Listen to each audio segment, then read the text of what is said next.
Konnichiwa minasen, and this is the second episode of my Japan trip. So first day हमने शिबोया पूरा explore किया because शिबोया हमारा stay station था कुछ दिनों के लिए। यहाँ पर मैंने एक चीज़ बहुत अच्छे से नोटिस करी, जितनी ज़्यादा यहाँ की वाइब्स वाइब्रेंट थी तो दूसरी तरफ लोगों के कपड़ों के कलर ही कम थे।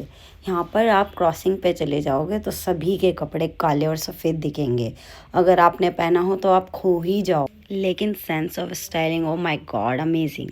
And Red One is the biggest cosmetic brand in Japan. See the favorite one store. And ये 2 जनरेशन मेरे साथ। वामिका मुझसे बहुत ज़्यादा गुस्सा हो चुकी थी क्योंकि मैंने उसे बेल्ट में बांधा था। जो ये इतनी शांति से अपने मामा की गोदी में घूम रही है ना, कुछ समय पहले ये पूरी जापान की सड़कों को हिला चुकी थी शोर मचा मचा के। सब आसपास वाले हमें बच्चा चोर समझ रहे थे क्योंकि वहाँ सड़कों पे हॉर्न तक अलाउड नहीं है। नेक्स्ट डे हमने फिर अपना झोला उठाया, अपनी वामों को पैदल लेकर हम चल पड़े टोक्यो टावर देख। वामिका को शेड्स पहनाना ज़्यादा इजी था इंस्टेड ऑफ कैप।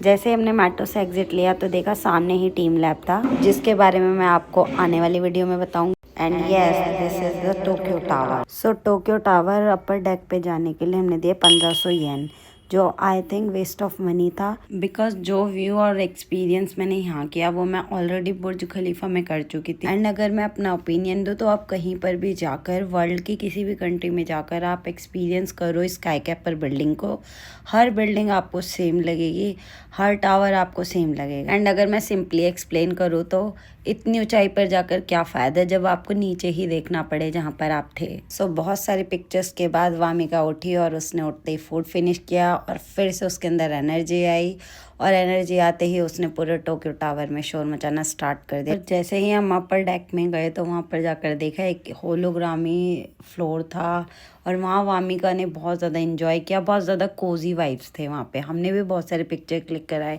लेकिन वामिका तो उठने का नाम ही नहीं ले रही थी। वहाँ पर उसका लेटना बैठना सब स्टार्ट हो गया और सब लोग उसकी पिक्चर क्लिक करने लग गए कि बच्चा कितना एंजॉय कर रहा है। पूरे टोक्यो टावर में सिर्फ यही एक ऐसा प्लेस था जो पैसा वसूल था, जहाँ पर हमने बहुत ज़्यादा एंजॉय किया और पिक्चर्स क्लिक कराए। और ये शिनचैन की नानी, जैसे इसकी 2 लोगों ने तारीफ करी है, आउट ऑफ कंट्रोल हो गई, फुल एटीट्यूड।